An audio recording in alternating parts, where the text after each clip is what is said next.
you want more perspective. So the more elite you get in your performance, the more coaching, therefore, you need, because you're that much more likely to have a blind spot. And blind spots aren't, to be clear here, it's not just a weakness. It is that small tweak that you're missing. And so you have to be more and more refined in that feedback loop versus like, oh, you should have just added another meeting or added another process to help you learn about yourself. People who don't ask questions and don't practice curiosity have more blind spots.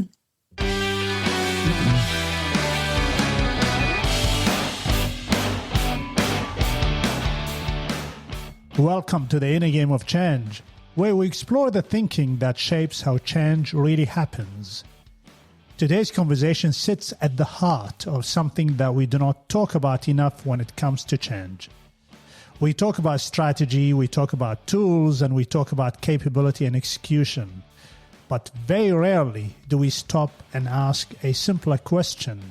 What if the real challenge is not the change itself, but what we cannot see about ourselves as we go through it?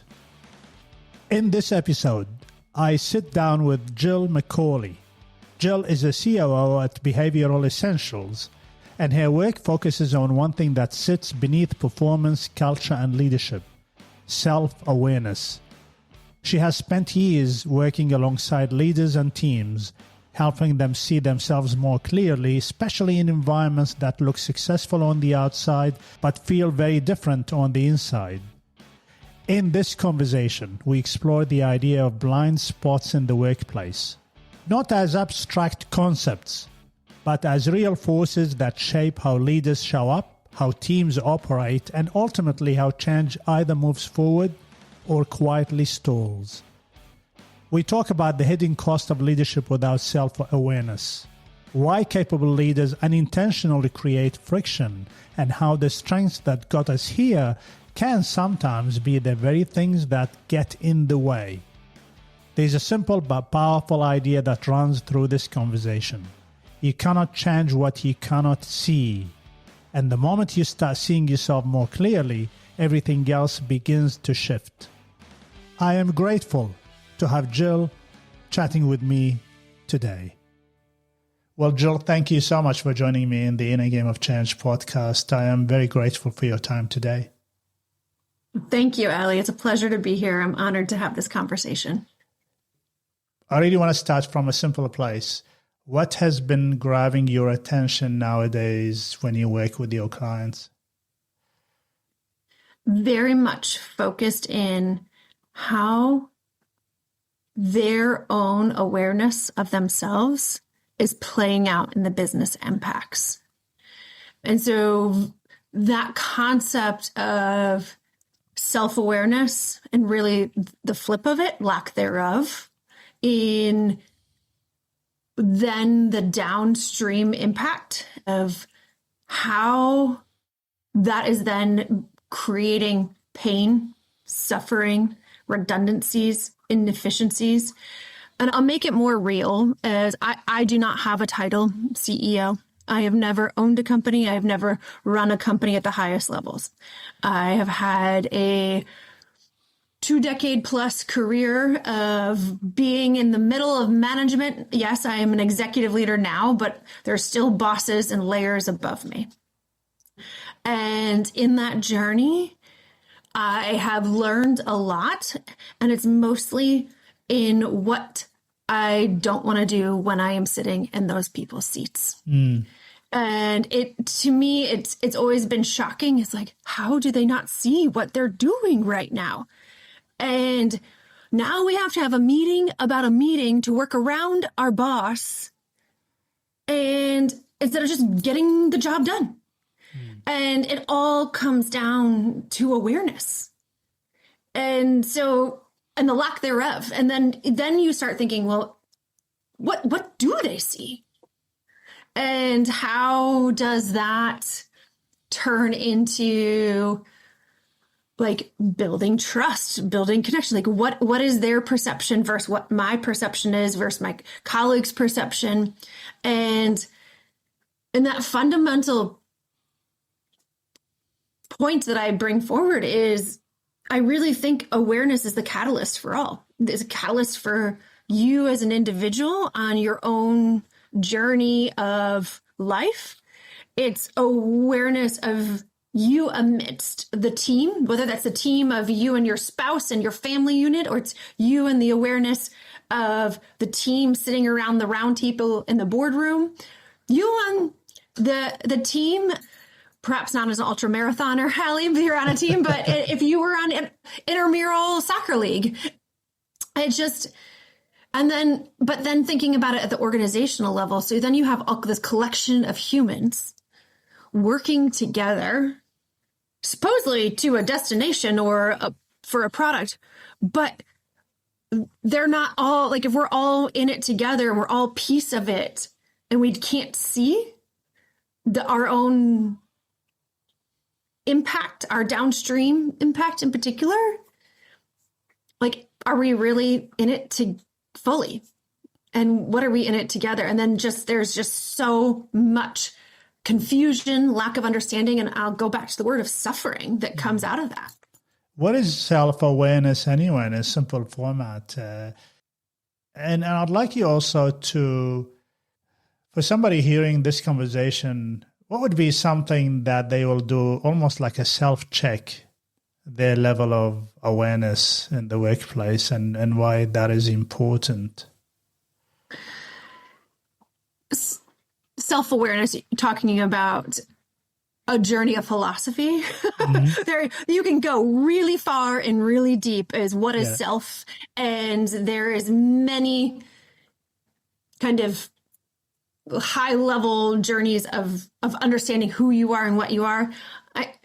I lean into a simple format brought by our partner, Martin Dubin, who wrote a book, Blind Spotting, but it's just a self-awareness model, understanding yourself on kind of how you identify, how you behave. Those are the two most external components of self, because that's what others experience of you mostly.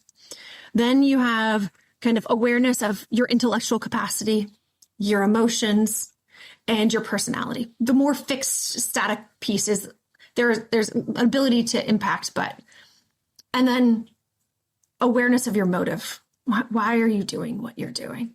And so does not define what is awareness, but it kind of gives the context of what am I looking for? And you're looking for who am I on all of those things? And is my perception of that what you're actually experiencing? So that's the answer to the first part of your question. I would say. Actually, I like that. That is for me, probably a simple way to look at it. And that for me, that is enough, is that if I can have an understanding of this, I don't need to be a philosopher to actually go deeper into that. And and I'll leave the microphone to your second part. So kind of what is a simple thing you can do to test your self-awareness? Yes. It means a conversation with somebody else. Yes. and it means asking someone, this was my intent. Do you see that impact? And that is, there are many ways, but you can do meditation, you can do journaling to kind of get at some of this, but the true test is intent versus impact. And so lots of us have the best of intentions, especially as I told you, I think about many of the leaders I've worked for. None of them were cruel people wanting to cause more work or delay things. It was just they were missing things. They just had blind spots. Yeah. And that metaphor of blind spots is simply what we can't see about ourselves that is getting in our way. It's the same concept of I can drive a car straight, but eventually I'm going to need that rear view mirror in my side mirrors to see what I can't see, or now the backup mirrors and the fancy cameras and all of the stuff we have. But awareness, the test of awareness is a conversation. When you talk about talking to other people, is it just another person, or do they need to have a criteria so we can have a sense or a true sense of what their feedback or the conversation will actually give us? There's self-awareness is a practice. Mm. You can't just get self-awareness tomorrow off the shelf. Yeah. So it's not a one and done conversation. So I kind of challenge that question back to say it is a committed way of being to hold the mirror up to yourself in the multitude of situations you're in and go, what am I feeling and why am I feeling this? And then testing that with other people appropriately. So there are times where a colleague will come onto a meeting and you'll be like, no, that's not the way to do things. Okay. Well, obviously I got contracted. I got tense. Okay. Let me just step back. Colleague, that was my initial reaction.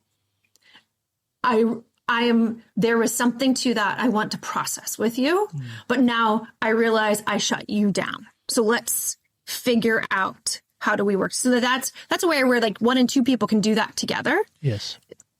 But then there's the magic of a team and you're around the table together trying to kind of lift something and move something and achieve something together.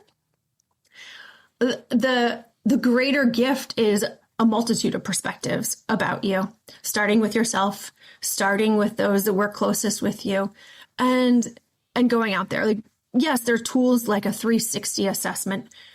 That's a very helpful tool in the journey of understanding yourself. Is it critical for everyone right now to jump out and do a 360? No. But does there come a point, especially as they lean into higher performance, more responsibility, they're going to need more perspective. So I would say it goes up in terms of how you need perspective, the more influence you have. Let's go deeper into the blind spots. Mm-hmm. What causes us to actually have more blind spots or less of them? We all have blind spots. Mm-hmm. What blind spots are, there are things that we can't see about ourselves, especially those default behaviors and orientations, because we can kind of count on them. And it's much harder to see, in particular, blind spots that are built on our strengths. Yeah. So what has gotten me here today potentially is not the right tool, reaction, response to what the current situation needs. It's much harder to see that, and that's where a blind spot occurs when you have counted on it time and time again to get you through.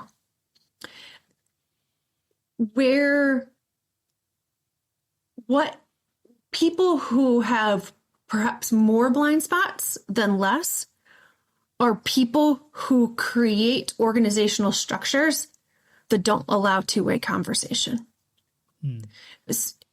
There are, I'm sure all of us listening and people thinking can think of someone who has structured their company, their organization.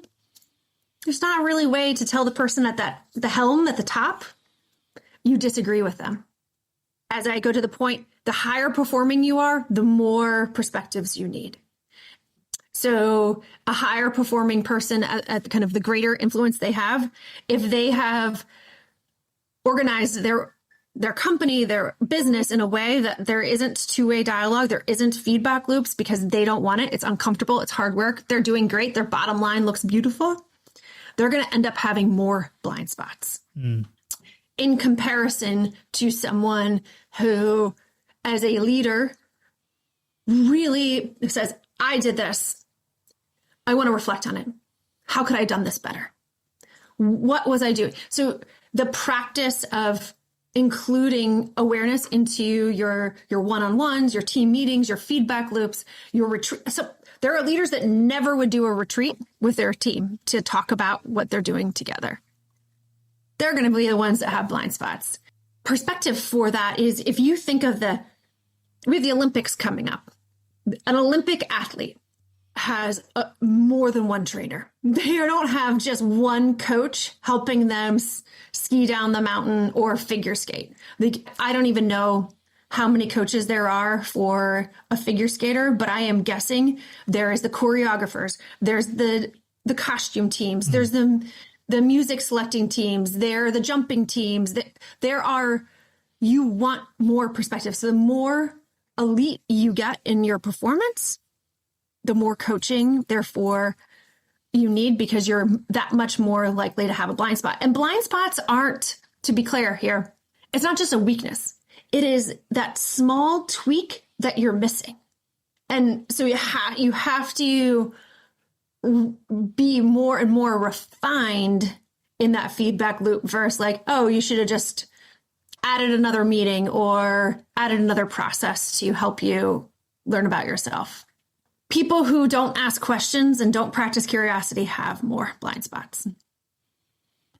I want to walk. There's so much in the stuff that you talked about now that I want to go deep into. I've learned something, and then I need you to critique me, and I'm happy to be vulnerable in public.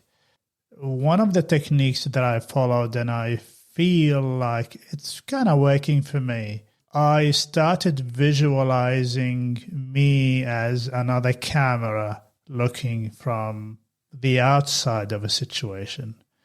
I'll give you an example. I had a conversation with a colleague maybe about 3 weeks ago, and I left the catch-up completely fine, but I went through an exercise of when I said certain things, what did I even look like when I actually said those things? And so I imagined that me and the other person are sitting in a room or in the place, and I'm a side camera, and I replayed the whole thing. And I tried to, obviously I couldn't be 100% neutral because I'm looking at myself, but I replayed that as if I am a third person. And I find these exercises often, they ground me and they give me another perspective. And I'm okay to be self-critical about certain things. The idea is not to worry about whether I said the right thing or the wrong thing, but most importantly, how did I come across? How did I show up to that particular catch-up? And then I can take that insight and I can talk to another person and actually share it and have a discussion about it. That is my primitive, simple way of sometimes trying to figure out if I have a blind spot or not.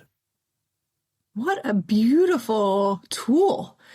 I have no critique to it because part of awareness is that slow down to just think, how might it be perceived? And it's not the first step and it's not the last step, but it is a very critical step on a practice of self-awareness. Because what you're doing is you're examining the downstream impacts of your behavior. You're really thinking about how did this land? What was I doing? And how might I have, how might I have come across different than intended? We know words. I don't have the percentages memorized, but the actual words out of our mouth are not the majority influencer in our communication style. And so our body language, our tonality are key pieces of that connection between whatever you were trying to communicate. The gift that you just that tool of like thinking about a mirror, it really does give the visual. And we all, especially with all of the smartphones that we have today, it's easy to record ourselves and capture that. And just really watching what is my body doing? Where did I tense up? Where did I contract? Where did I relax? Where did I lean forward? And how might my tone have played out in the delivery of that? I love the concept of thinking about yourself and watching that as a mirror. There's always the risk is, you're right, you can't be totally unbiased in the recording of yourself. Yeah. And there is always a little risk that you choose to fast forward a little too much or be like, oh, I don't really remember that clip there of something that is a little uncomfortable for you that you don't want to own. I think it's a very powerful concept that Carl Jung, the psychologist, brought forward, that all conflict is inner conflict. Yes. So when we think, oh, I'm frustrated at that person, or that person's causing this, or that circumstance is getting in my way, is like actually watching, what am I doing in that, and why am I reacting? So you can play with that theoretical framework to your kind of security camera watching you overhead. My security camera. Let's call it, actually, that's a nice way of putting it, the self-awareness security camera, and which everybody can get, and it's free of charge as well. Yes. So you can order it. It's available free at the human shop, and whatever you actually get that. I worked with a coach maybe 6-7 years ago, and I went into let's just call it a difficult conversation. But he said to me, you've got a Garmin watch, and when you go to the meeting, just set it up so you can, it was an online meeting, so I can look at my Garmin watch. So during the conversation, my coach was asking me, if your heart rate, my resting heart rate is 58, if my heart rate should not really go more than 65. And what he was asking me to do is to manage my body so in such a way that there's a correlation between the way I'm thinking about stuff and communicating my ideas, and the strong correlation between that and the heart rate. And so what he was trying to teach me is that there'll be thousands of these conversations. How about we actually become good at managing how we show up to those conversations? And therefore, you focus on the topic rather than how I come across, or do I feel heat? You know, every time you feel heat, that is a direct link to, there'll be lots of blind spots, and there'll be lots of things that you'll be focusing on, and things that you will forget to actually think about as important things during the conversation. That was another way for me about the heart rate. And I know it comes from sports psychology, but the idea is that, do you want to manage that particular event, or do you want to manage the experience? The other day, the conversation was with a soccer player. They were going to have a penalty shootout, and that particular player was really stressed about that. Mm-hmm. And then the coach said, do you want to manage that particular event, or do you want to manage the moments like this that will come again and again in your life? And so sometimes to manage the experience, you may lose the event, but then you will learn. And so you'll become better at, well, actually you'll become not better, but you will suck less at the experience. Yes. I want to shift gear, and I want to ask you about, is there a correlation between the number of blind spots and our resistance to change? Well, I'm going to say the answer is yes. And the change is constant. Nature teaches us that. Like, there is no, kind of constraints and constrictions that we feel against change are, to your point, you're going to have blind spots because you're fighting something versus kind of being open heart, open-minded to a circumstance. Change is going to happen. So anytime we're fighting change, we are missing something. I don't know how to expand on it any further, because it's just, the simply put is, you in a battle against change, you are going into a contracted physical state of like, I don't want this, I don't like this. And we know then there, to your point about heat and blood pressure and what your body does in terms of taking in information dramatically changes. So anytime you are resisting something, you're in a contracted state. When you're in a relaxed state, so relaxing into change, it doesn't mean you're not going to challenge if the change is one, the purchase of this company or not to purchase this company. We're not battling the idea that we should purchase a company. It's battling, is that the right thing? That's a different piece of restricting change. It's just trying to say the old way of doing things or trying to maintain a current way versus evolving is really, you're going to be putting yourself into missing key data that helps you have greater understanding. And then therefore you're going to be in conflict. And that idea of conflict equals the idea that conflict means we have too many blind spots that we are not managing well. Am I reading this right? I think you can extrapolate into that. You can be battling something in your sign. You could be having conflict and have self-awareness. Okay. You can still say, I am scared. I don't like this. I don't want to do this. I don't agree. And I'm struggling, and have self-awareness in the moment. It's how then you address what you're feeling. If you can't understand what's going inside of you as it relates to the external world, that's where a blind spot occurs. Yeah. So just simply having conflict doesn't mean you're lacking awareness or having a blind spot. It's that piece of missing your own understanding of what's going on in yourself in that moment of conflict was where the blind spot occurs. Yeah.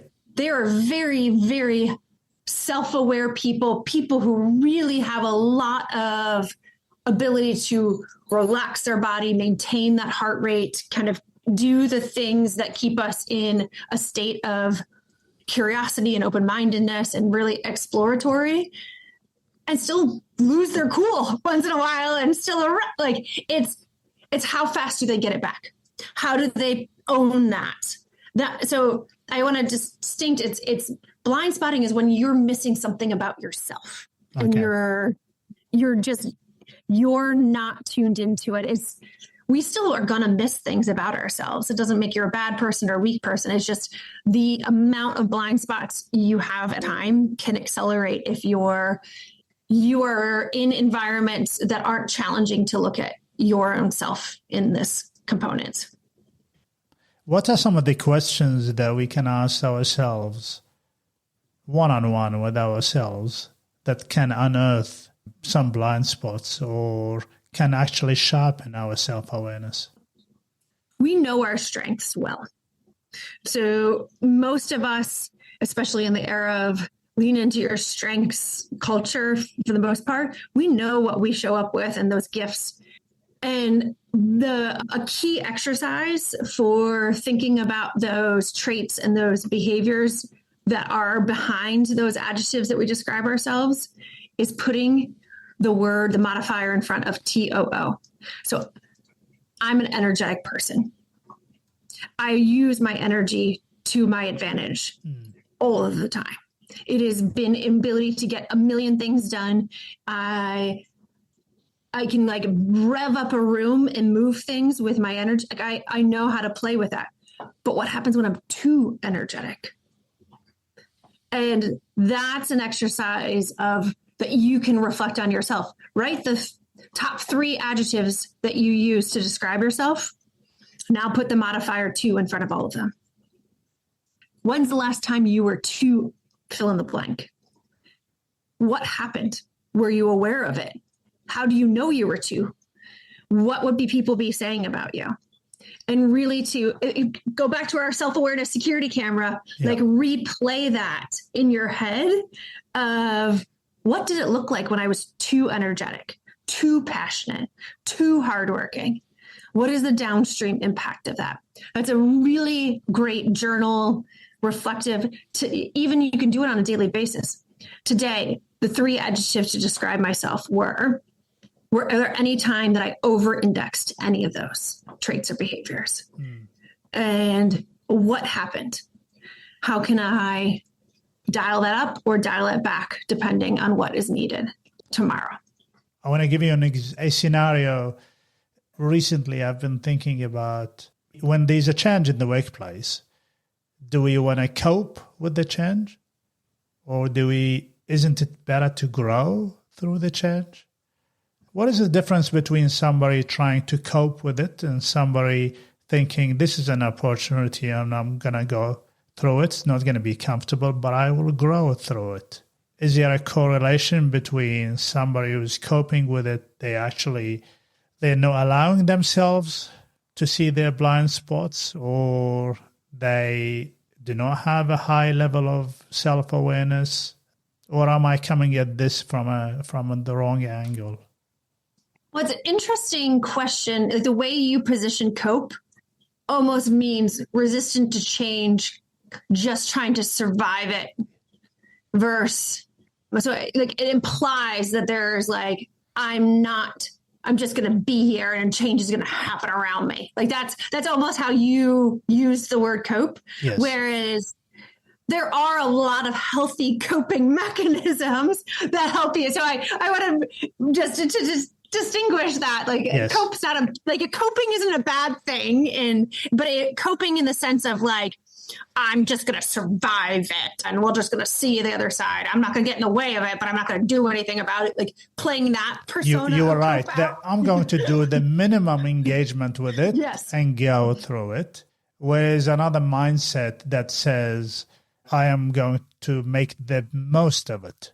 Two people, same team, one change. Why would you look at the change differently? Well, I'm going to say that the person that is like, I'm going to make the most of it I'd much rather be their team member than the other. Yes. I'm going to say that right now. Yeah. And why is that? Yeah. Is because we are figuring out how to grow and evolve together. When people go into self-protection mode, and to draw on the wisdom of Brené Brown here and all that she's brought forward with the power of vulnerability, there's something muted in your life when you just try to like go into that survival mode.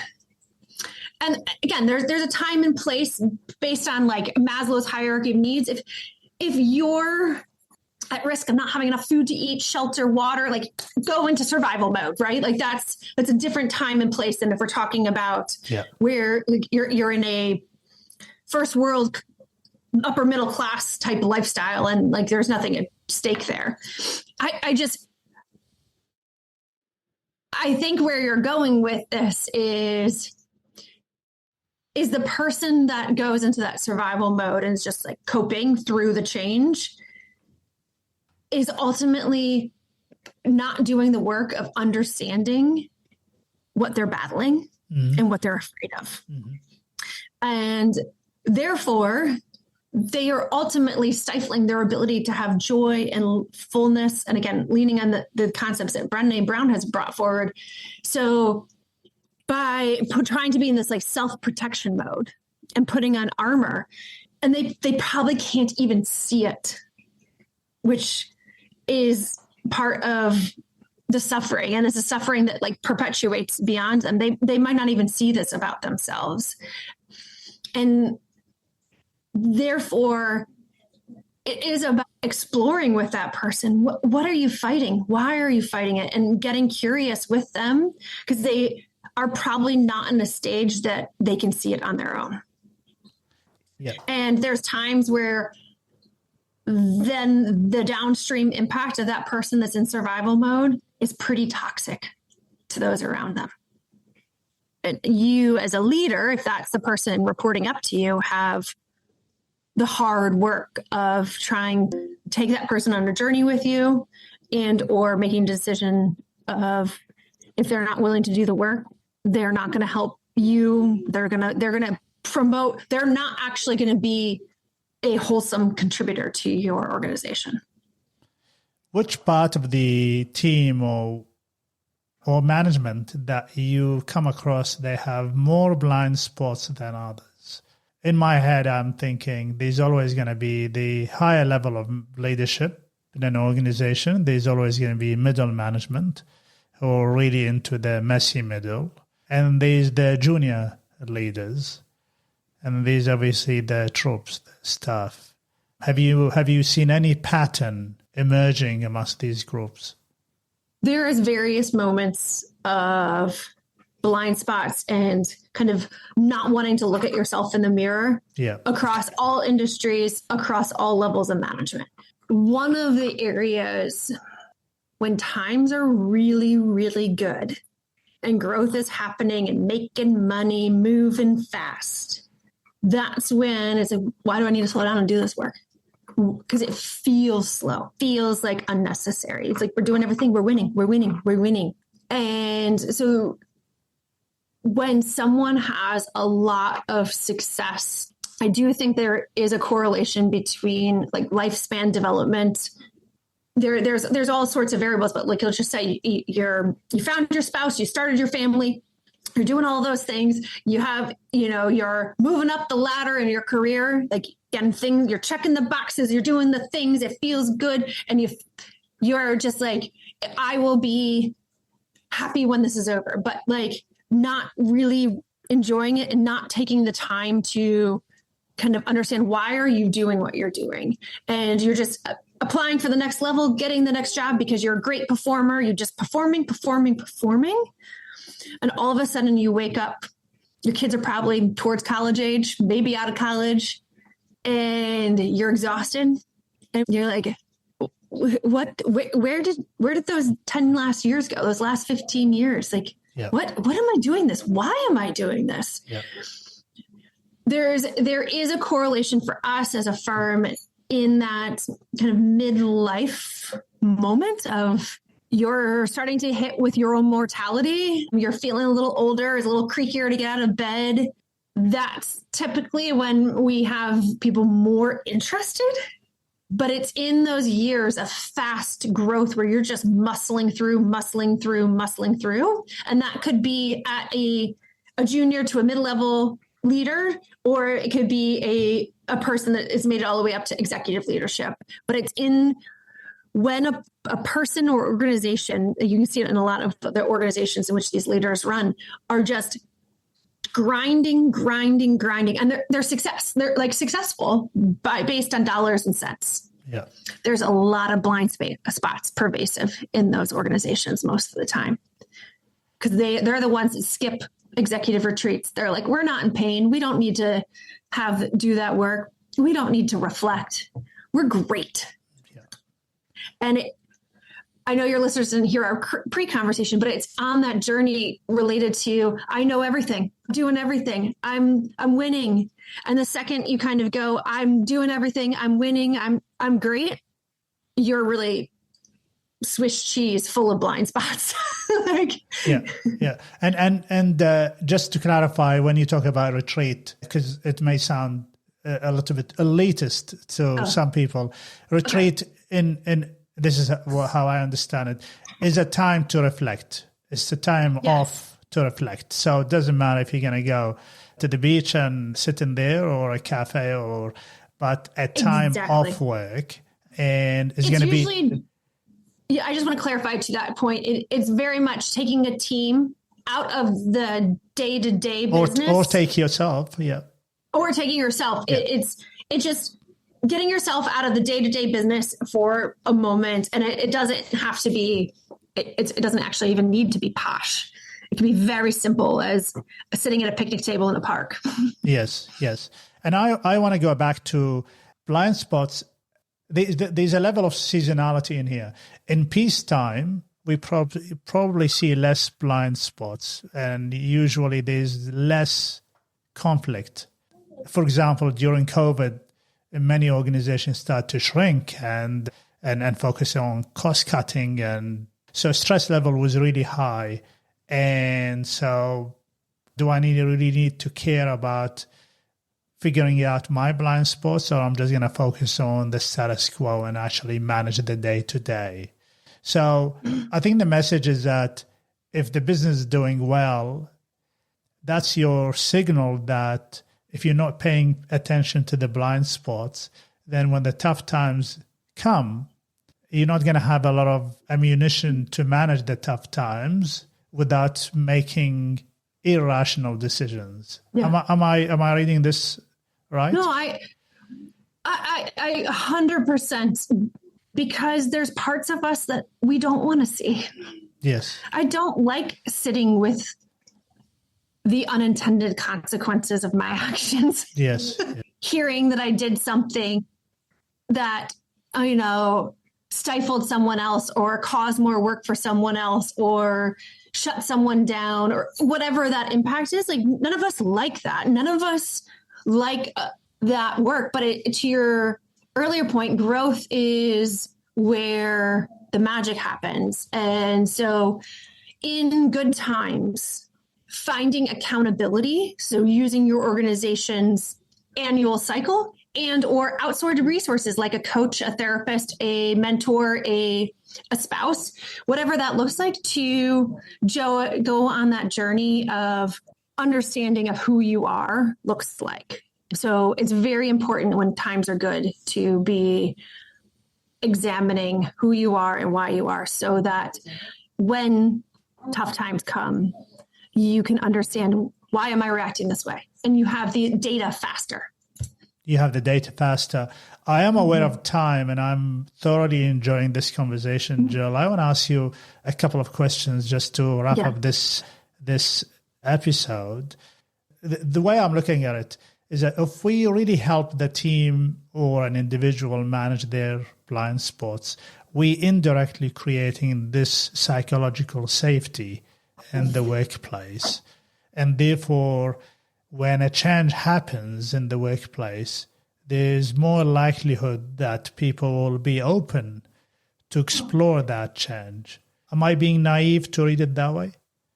Oh, gosh, no. I completely agree. I genuinely believe, and all of our impact to date has shown, when a leader at the highest level leans into exploring themselves, it creates safety for others to do the same, which means safety for you to make mistakes, safety for you to share when something is scary, like change or something unknown.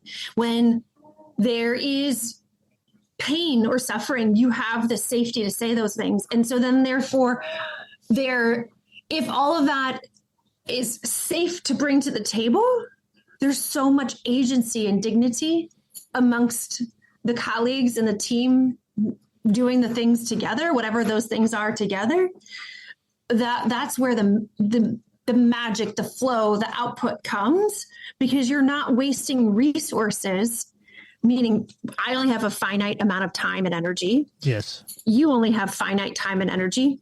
A company only has a finite amount of cash to spend. So if we can put all of the resources into doing what we're set out to do, whatever that is, together, and we can be much more nimble to navigate change as well, because it's like, okay, I have the safety to say that didn't work. I kind of messed up there, and that's why it didn't work. So now we've learned that much faster versus like, okay, we can't talk about why Jill just messed this up, and now we have to have a meeting over here to figure out that. And we can be nimble together because there's the dignity for all of the effort that's going in across the team. And that all starts with whoever is the leader of the leaders in the organization, setting the tone for reflecting upon themselves. I really like the word navigate, and it's sometimes I look at the GPS, and if I make a mistake and go into a different road, sometimes it beautifully recalibrates me and try to bring me back. I wish we all have that internally. One last question for you. I work in the business of change and communication and change adoption. And what would be your advice for somebody like me when we work with organizations and teams, helping them manage or navigate a change? It starts with how aware. So you come into an organization with a challenge, and you can see most likely the path forward, the gift of third party perspectives. Yes. But your biggest task is helping the people around the table see their own impacts. There's many times, at least I have found, where I have to disguise the work we're doing because they don't want to own their own impacts. And so you have to play a master level game of chess in someone like your role, to carefully hold the mirror up to that person in small bite-sized pieces. So you start helping. How did you navigate this? Why did you navigate? You become the magic that helps them start to see what they're navigating.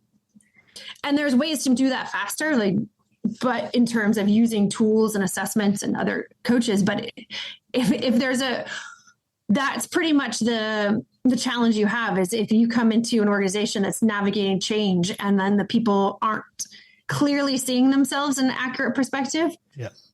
It's much more challenging. And so helping incrementally show, I don't have a magic silver bullet to say, here, Ali, go do this as your first step and everyone will understand themselves better. We use assessments in that role. That is where we lean into it as a firm, is we have tools that someone takes it, they get results, they get their own data. That is the step one in our journey, because then they can see their data and they can share their data and share where they agree or disagree with it.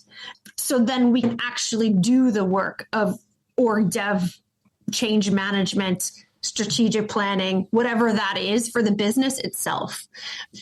But it is really a challenging piece. That's the real part of a practice of self-awareness, is there isn't a magic silver bullet. It's not a one-time fix. I don't have a shot that I could give you in the arm and you all of a sudden see yourself. It is a practice, and it's a lifelong practice. And the more you practice, the more you realize you need to practice. There's a mix of joy and pain in that self-discovery. 100%. And I enjoy the joy, and I also enjoy the pain, because the pain is going to take me to joy at some stage. And as long as I stay in the discomfort a little bit longer, just a little bit longer, and then hopefully that will make me realize some of the blind spots. Jill, it's been a pleasure having you in a Game of Change podcast. I am thoroughly enjoying this conversation. How would people connect with you online?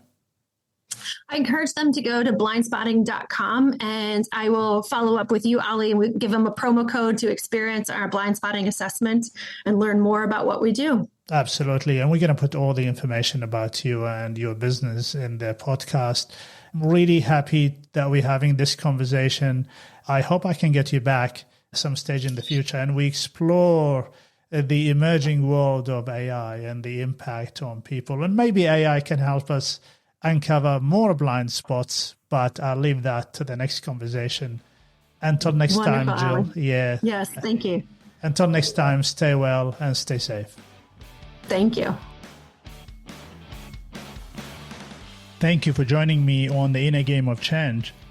I hope today's conversation offered you something to reflect on, something to challenge, or something to carry forward in your journey of change and growth. As always, I'm grateful for your time, your curiosity, and your willingness to explore the inner game that shapes the outer impact. I will leave you with this thought. Change is hard at first, messy in the middle, and gorgeous at the end. That's what Robin Sharma said. Until next time, take care and keep leading with courage and curiosity.